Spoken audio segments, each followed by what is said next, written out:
So, whatever happened to probably the most remembered and incredibly beloved 1978 superhero film based on everyone's favorite Man of Steel, Superman the movie? Let's find out. Movies, Music and monsters. Danger, danger. Hey my friends, Dan Monroe here talking about movies, music, and monsters. Oh boy, Superman the movie. There is absolutely no way whatsoever to either underestimate the importance of this film or the cinematic and cultural significance of this beloved movie, either to the fans of the original comic books and TV series or in the hearts and minds of all the 7-year-old boys all over the world. This film was groundbreaking, and I remember seeing this movie at the Palace Theater in upstate New York when it came out in 1978. I think I was 10 years old at the time, and it wasn't long after I got home that night that I went searching the entire house for any type of red cloth that I could strap on my back and run through the yard as mild-mannered reporter Dan Monroe by day and crime-fighting superhero by night. I saw you do the same thing just last week. So grab your kryptonite with your skin-tight leotard and a bucket of stale popcorn, and let's dive in. You will believe a man can fly. Special thanks to both James Small and archivist Rob Klein for supplying a ton of photos and useful information that I now get to share with all of you guys. Superman was originally created by writer Jerry Siegel and artist Joe Shuster, published for the first time in Action Comics #1 by DC Comics in 1938. Beginning in 1939, a Superman daily comic strip appeared in newspapers. A radio show, The Adventures of Superman, ran from 1940 to 1951, a live-action adaptation in 1948 with Kirk Allen, a 58-minute B-movie released in 1951 starring George Reeves called Superman and the Mole Men, and the enormously popular TV show which ran from 1952 to 1954 in black and white, and then 54 to 58 in color, also starring George Reeves, leading us directly to this version of the character with Ilya Salkind, the son of legendary French film producer Alexander Salkind, coming up with this idea for the Superman film around, believe it or not, 1973, but it wasn't until about a year later in 1974, after a very long and difficult negotiation with DC Comics, that he and his father, along with their partner Pierre Spengler, purchased the rights to Superman, thus beginning the incredibly long and arduous, not to mention expensive task of bringing this legendary superhero character to the big screen. Fighting for truth, justice, and the American way. Now, DC Comics was extremely concerned about how this film was going to represent their beloved comic book hero and kept a very tight grip on many of the decisions made throughout the entire course of this production, right down to an A-list of actors that they thought should be considered for Superman, including Al Pacino, James Caan, Steve McQueen, Dustin Hoffman, and even, believe it or not, Muhammad Ali. Muhammad Ali? From what I understand, yes. That would be a Superman that floats like a butterfly and stings like a bee. At any rate, American novelist and playwright William Goldman was originally considered to write the screenplay, but in the end it was Mario Puzo, you know, the guy who wrote The Godfather, who was hired to write the screenplay and was paid a staggering $600,000 to do so. As far as directors were concerned, just about every name in the book was actually considered. Francis Ford Coppola, William Friedkin, Richard Lester, who eventually did end up directing, well, sort of, but we'll touch on that later.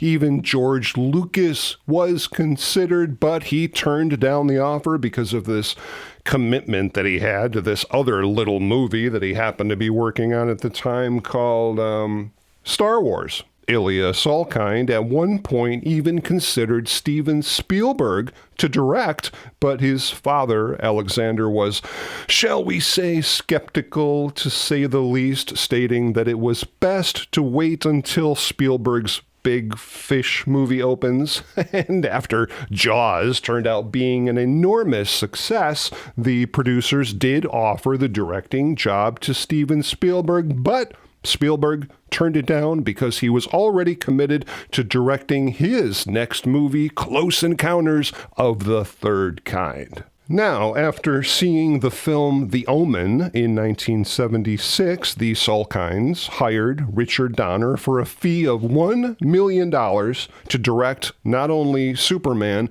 but also Superman 2, both to be filmed exactly at the same time, and Donner personally took it upon himself to make a lot of changes to the script, taking out a lot of the overly campy elements that honestly just came across as silly, basically ignoring the Mario Puzo script completely with the intent on giving this film a very realistic and serious tone, especially in the first two acts. I was sitting on the toilet on a Sunday morning, and the phone rang, and this strange Hungarian voice said, "This is Alexander Salkind." He said, "I'm making Superman. I would like you to direct it." He said, "I'll pay you $1 million." I said, "Hey, you'll pay me $1 million." He said, "I'll pay you $1 million." He said, "It's 2 pictures. I have Gene Hackman and Marlon Brando set." And so overnight, my life turned around. You know, it's really interesting to me that this movie almost feels like 3 completely different films, all combined into one, with the first part being the segment on Krypton, the second being the young Clark Kent growing up in Smallville, and then finally the third act with Superman in Metropolis. To be honest, the Salkinds were having more than a little bit of trouble trying to find actors to portray these legendary characters in the film until one day in early 1975, something happened that changed the course of this film forever. One single event that, had it never happened, this film might never have been made. Marlon Brando signed on to the project to play Superman's father, Jor-El, with an unbelievably staggering salary of $3.7 million and almost 12% of the box office profits, totaling $19 million. Wow. I always was impressed with the smile that you got in the morning. With American Crews was all too often in direct proportion to the salary you were getting. And it was 2 teeth for $200,000, 10 teeth for $1 million. Now you're getting $2 million. It was the full Flatbush Cemetery. Marlon Brando was an incredibly talented actor, but often came across as, shall we say, a bit odd. During early production meetings, Brando suggested that the Jor-El character be portrayed as an oversized bagel, speaking in Brando's voice, or even appearing as some type of large, weird green suitcase. What the heck? Yeah, I know, right? I don't know. Obviously, he just came to his senses in the end, specifying in his contract that he would complete all the scenes in a mere 12 days and, for some reason, absolutely refused to memorize any of his lines. So, the crew wrote out these giant, oversized cue cards that were set up out of camera range all over the set, including, believe it or not, even on the diapers that the baby was wearing. Then, suddenly, wouldn't you know it, due to the fact that word got out that Marlon Brando was attached to this movie, just about every actor in Hollywood, like a miracle, wanted to be involved with this film, and 2 days later, Oscar winner Gene Hackman came on board to portray Superman's overly ambitious, yet slightly mentally unstable nemesis, Lex Luthor. I was very reluctant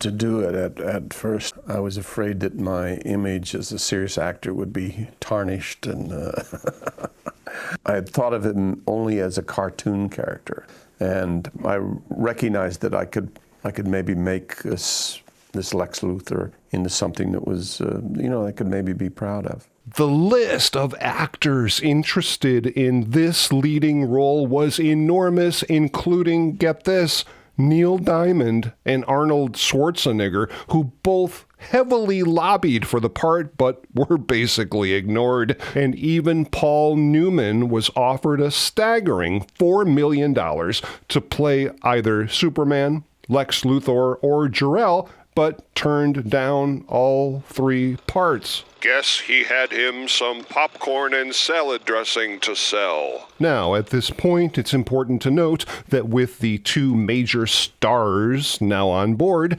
the decision was made to cast the Superman character as an unknown, which really freed up the director to not have to worry about audiences being distracted by a major star in the red and blue outfit, and that's something the producers and the director really wanted to avoid, and boy, did they ever. The rest of the cast of this film was absolutely incredible. Terrence Stamp, Valerie Perrine, Margot Kidder, Mark McClure, Jeff East, Diane Sherry, Glenn Ford, Jackie Cooper, Ned Beatty, and so many more, and of course, the star of the film, and, in my humble opinion, the only Superman, Christopher Reeve. This skinny little kid did a scene with various ladies who were up for the part of Lois Lane, and hands down, he was Superman from day one.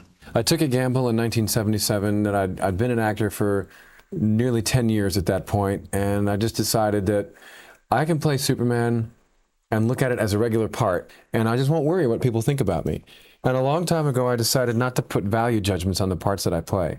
So whether I'm playing Superman or some kind of low-life schmuck, I don't care what the part is because I don't put value judgments on human beings, right? I try not to. The more you just keep at it, the more you just do your work, eventually people will come around. When casting director Lynn Stallmaster first suggested Christopher Reeve for the part, Richard Donner, the director, and the producers all felt that maybe he was just a little too young and too skinny. That is until he began a very strict physical exercise and weightlifting regime headed by the Dark Lord of the Sith himself, David Prowse, and under Prowse's supervision and training, Christopher Reeve went from 188 pounds up to 212 pounds during pre-production and filming, and, surprisingly, Christopher Reeve only earned $250,000 for his role in both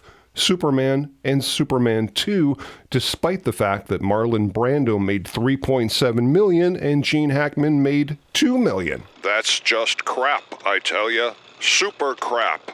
Kinda cool. Christopher Lee turned down the role of General Zod because he had just moved to Hollywood as a tax exile and just didn't want to return to England for filming, but I mean, wow, wouldn't that have been interesting? You know, being one of the world's greatest superheroes definitely has a lot of advantages, being able to fly, X-ray vision, supersonic speeds, but one thing that has always been a problem for most superheroes, especially the ones who wear those skin-tight outfits, is where the heck do I keep my wallet and how do I stop from losing it? Well, lucky for all you wannabe superheroes, I've got just the thing with my EKSTER wallet. These guys sent me one of these about 8 months ago, and I not only love it, but I use it every single day for a ton of different reasons. It's extremely thin and light.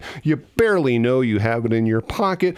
You've got quick and immediate access to all your cards. Just push the button and bingo, there they are. The wallet has built-in RFID blocking protection to protect against data theft and wireless skimming, and this is my favorite part, and it has literally saved my mental state at least 3 times already. If you happen to accidentally leave your wallet somewhere and you have absolutely no clue where it is, well, just go to your phone, open the app, and it tells you exactly where your wallet is. Super cool, super convenient, and super affordable. Like I said, I only support products that I use on a regular basis, and this is definitely one of those. And lucky thing, the New Year's sale is still running up until January 22nd, so all of you guys can still enjoy up to 40% off with additional savings. Simply visit the link in the description below and use the code Dan Monroe. And now back to Superman. Principal photography for Superman began on March 28, 1977 at Pinewood Studios for all of the Krypton scenes, budgeted as the most expensive film ever made to that point, $55 million.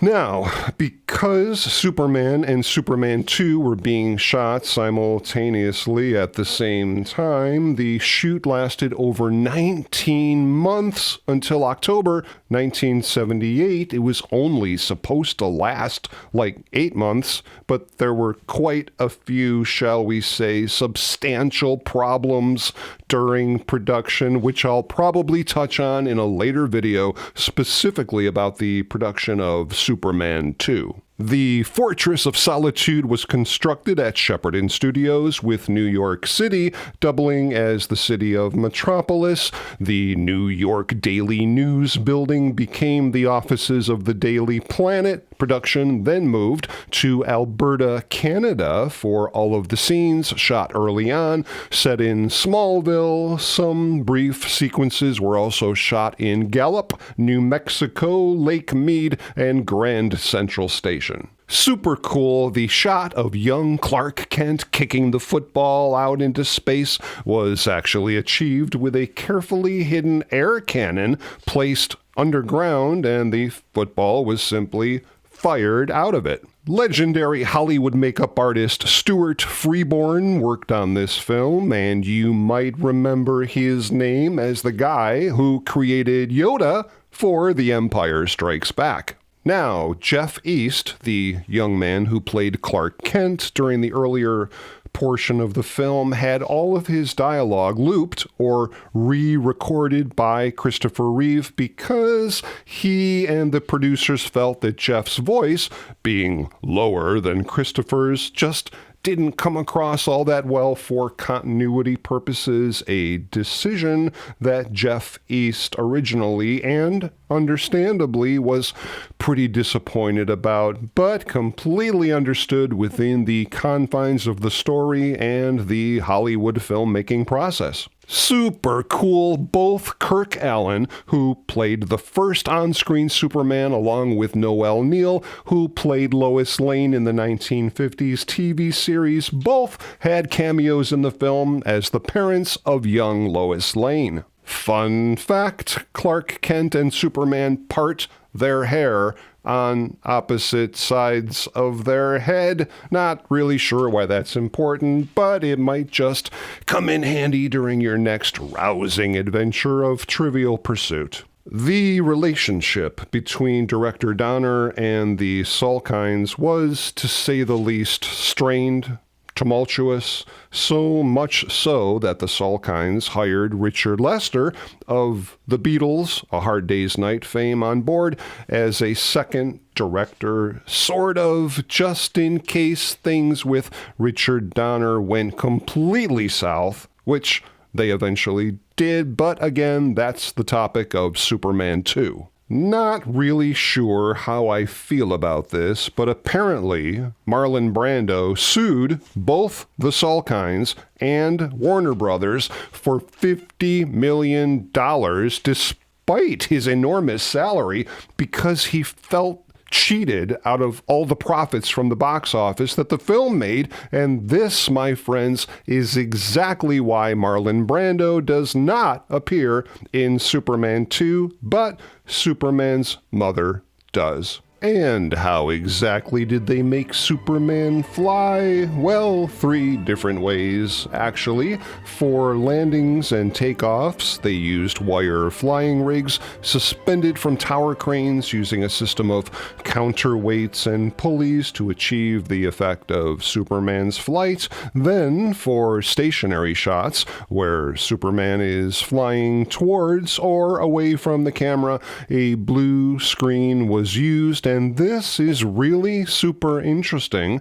For those particular shots using the blue screen, well, Superman's outfit was blue, so that wouldn't work. So additional costumes were made specifically for the blue screen shots, where the costume was more of a teal green than blue, allowing the blue screen compositing to work properly. Then, in post-production, his costume was color-corrected back to the original blue. The third process was something called front projection, photographing the actors suspended in front of the background image, dimly projected from the front onto a special screen made by 3M that would reflect light back directly onto a combined camera projector rig, which gives a very clear and accurate photographic reproduction of both the actors and the background, like all the scenes where Superman and Lois are flying around Metropolis. Super fun fact, Lex Luthor's chest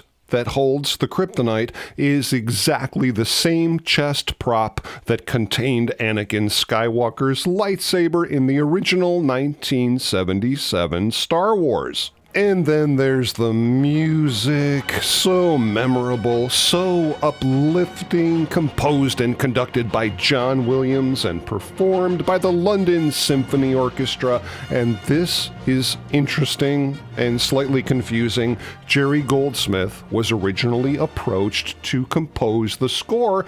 In fact, portions of Jerry Goldsmith's Planet of the Apes score was actually used in the Superman teaser trailer, but when the Superman production got pushed back, Goldsmith couldn't fit it into his schedule, so they went over to John Williams. But then it happened again. Production got pushed back further, and then John Williams couldn't do it, so they went back to Goldsmith until a third time when schedules didn't mix, and they finally and permanently went back again to John Williams, whose main title theme from Superman was released as a single, reaching number 81 on the US Billboard Hot 100. I love the way John Williams literally put the word Superman in the music. Listen right here.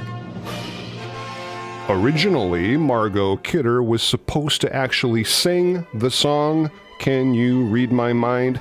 But Donner, the director, really didn't like her singing at all, and changed it to a composition accompanied by a voiceover for the final film. Filming for Superman the movie was completed in October 1978, and it was basically a miracle that the film was released only 2 months later, premiering at the Uptown Theater in Washington, D.C. on December 10th, 1978, with Richard Donner in attendance, as well as many of the original cast members. This film, Superman, set a brand new all-time U.S. industry record during the pre-Christmas week, bringing in over $12 million, setting all new records, going on to gross over $300 million worldwide, becoming Warner Brothers' most successful film at that time. Superman was nominated for 3 Academy Awards, including Best Film Editing, Best Original Score, and Best Sound, along with winning a Special Achievement Academy Award for its incredible special visual effects.